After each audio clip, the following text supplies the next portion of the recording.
Educația financiară ne oferă șansa de a construi un viitor mai stabil și mai prosper pentru noi și familiile noastre. Haideți mai întâi să vedem analiza de astăzi a pieței. Vă salut! Pentru cei care nu mă cunosc, sunt Cătălin Iamandi și mă ocup cu grafică și investiții. Fac acum o scurtă analiză valabilă pe 7/3/2024, înaintea deschiderii pieței de capital din SUA. Rata dobânzii de politică monetară rămâne deocamdată neschimbată în SUA 5,5%, în zona euro 4,5% și în România 7%. Pe harta din spatele meu se pot vedea ratele dobânzilor pe tot globul. Cu cât albastru este mai închis, cu atât este mai mare rata dobânzii în acea zonă. Spre exemplu, cea mai mare rata a dobânzii este 130 în Zimbabwe. Sentimentul pieței este bullish în proporție de 51%. Poziționarea piețelor financiare, raportate la media pe 200 de zile, este deasupra mediei 66,8% și sub medie 33,2%. Așa arată calendarul economic până acum în această săptămână. Ieri a avut loc mărturia bianuală a președintelui Rezervei Federale, domnul Jerome Powell.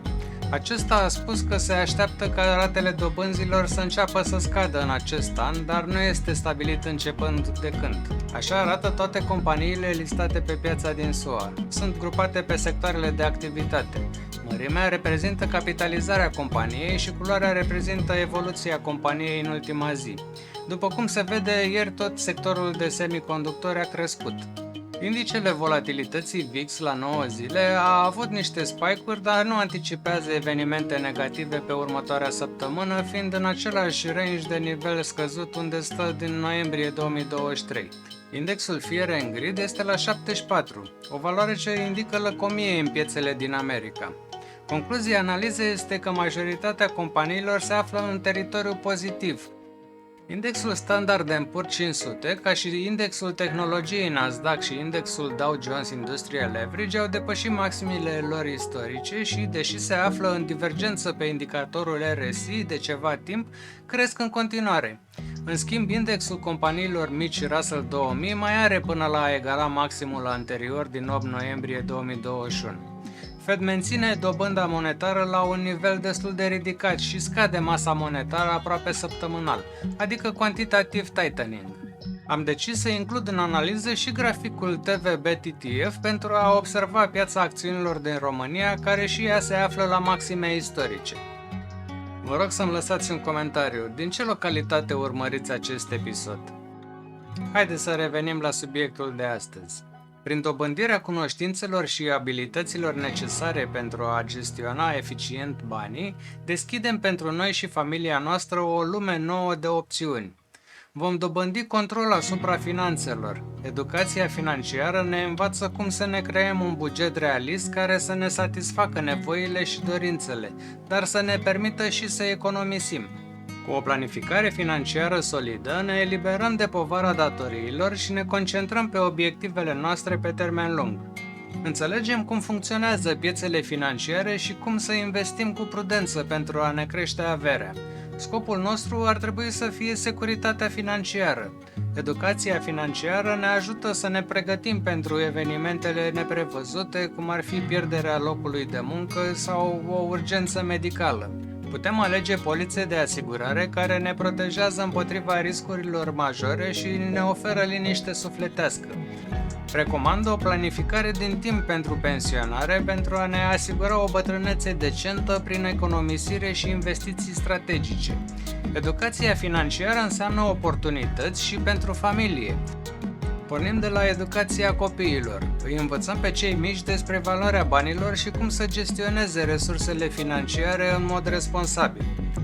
Odată ce devenim robuști, putem fi sprijin pentru cei dragi și să ajutăm membrii familiei care se confruntă cu dificultăți financiare. De asemenea, ne asigurăm că averea noastră va fi transmisă generațiilor viitoare conform dorințelor noastre. E o tendință naturală a oamenilor să fie influențați de emoții atunci când iau decizii financiare, mai ales în privința bursei. Educația financiară ne ajută să înțelegem și să contracarăm aceste emoții de frică și lăcomie. Când bursa este sus, mulți se lasă purtați de entuziasm, lăcomie sau FOMO, adică frica de a rata oportunitatea, investind chiar dacă prețurile sunt supraevaluate. Pe de altă parte, când bursa este jos, panica se instalează rapid, determinând oamenii să vândă la prețuri de panică și astfel pierzând sume semnificative. E important să ne amintim că emoțiile nu ar trebui să dicteze strategiile de investiții. E necesară o abordare rațională și disciplinată, bazată pe analiză și planificare pe termen lung. Pentru a evita capcanele emoționale în investiții, este important să te informezi. Educația financiară este esențială pentru a înțelege cum funcționează bursa, factorii care o influențează și strategiile de investiții disponibile. Stabilește-ți obiective clare, definește scopul investițiilor, fie că este vorba de creștere pe termen lung, venituri periodice sau economisire pentru pensie. Diversifică-ți portofoliul, nu investi toate resursele într-un singur sector sau tip de activ. Distribuie riscul investind în diferite domenii și clase de active. Ignoră zgomotul. Nu te lăsa influențat de știrile zilnice sau de opiniile volatile ale pieței. Concentrează-te pe strategia ta pe termen lung. E recomandat să consulți un specialist. Un consultant financiar te poate ajuta să elaborezi o strategie personalizată, adaptată nevoilor și obiectivelor tale. Indiferent de fluctuațiile pieței, investește periodic conform cu planul tău. Această abordare se cheamă DCA, Dollar Cost Averaging. E vorba despre o strategie în care, în loc să efectuezi o singură achiziție, investiția este împărțită în sume mai mici care sunt investite separat la intervale regulate prestabilite până la epuizarea întregii sume. Reține că investițiile amplifică întotdeauna un anumit risc.